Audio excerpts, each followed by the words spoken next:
Hey there, I'm Lemur, and welcome to Treasure Trove, a series on custom magic items for D&D and Pathfinder. Today, I'll be showing off some curious cloaks, the perfect accessory to add that all-important edge to your character. So rogues, take notes. For our first item, we may as well play into this element of edge with the Hood of Obscurity. The designs on this black cloak are thin and faded at their bottom. However, as the designs reach the hood, they grow in their intensity and opacity. The strangest aspect is that the inside of this hood seems to reflect no light. Only pure shadow is found there. This item is a good one. It combines aesthetics and function in a very interconnected way. You see, anyone wearing this cloak with the hood up will have their face completely concealed, along with gaining a sizable bonus to their deception skill and charisma saving throws. There's a twist too. If the hood is forcefully removed, whoever removes it will find your head completely invisible. Playing into the trope here, but you should see what I mean about how its mechanics mix in with the visuals. Hiding your face in a far more effective way than any mask or makeup is the perfect disguise. The cloak hides the body features and the hood hides the facial features.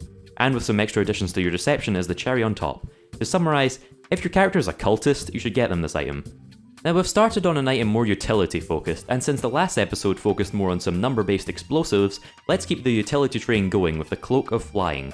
The material this cloak is made of is far thicker than normal clothing, and it appears to be layered on top of itself several times. However, despite its thickness and quantity, the weight doesn't seem to match. If you're well versed in magic items, you might already be able to guess what this item does based on its name and description. If you think you know, then let me know in the comments and we'll see who gets it right. No cheating, I'll be checking. The Cloak of Flying, well worn, permanently grants the effect of the spell Featherfall. However, the cloak's primary use is that you can dramatically pull it off to transform the cloak into a small carpet of flying.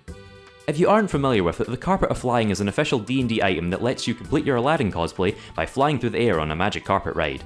And, with this item, you now no longer have to bother lugging a whole carpet around with you. Better for both the carry weight and the size of it. If you don't end up using this item, I'd at least recommend you carry the idea of it forward, and whenever you use an official D&D item, to put your own spin on it for a bit of variety. On the topic of putting a creative spin on official D&D items, our final item today is the Cloak of Holding. This cloak at first seems rather unassuming, sporting a plain design on a plain cloth as material. The only remarkable feature of it is its size. Wearing it seems to increase the wearer's figure in a subtle yet noticeable way. Just like the last one, the name here might give away its ability. With the Cloak of Holding, the wearer can gather up to 4 other humanoids nearby themselves and wrap the cloak around all of them to transport the individuals into an extra-dimensional space on the astral plane. Unlike similar items, breathing entities inside are actually able to breathe within the cloak, due to a larger size of gate connecting the two planes. Essentially, this is a bag of holding but for people. It plays into the trope of several people hiding in a large coat to sneak about, but uses magic to actually make it practical. Plus, when you reveal your hidden companions, it makes for a cool moment when you turn around the numbers on a fight and produce allies from nowhere. Though at the end of the day, if the strategic bonuses don't appeal to you, then you can always use it as an easy way to have your friends carry you about. It gives your legs that much needed rest. On the topic of giving things a rest, it's time for me to go get some. Which brings this video to an end. So thanks for watching. It really does mean a lot, especially when my channel is in such early days.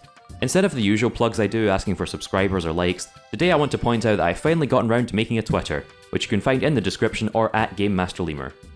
Go give it a follow if you want more reliable video announcements, or if you just want to hear some random smaller thoughts I have that aren't big enough for their own video. With that said, thank you for watching and goodbye.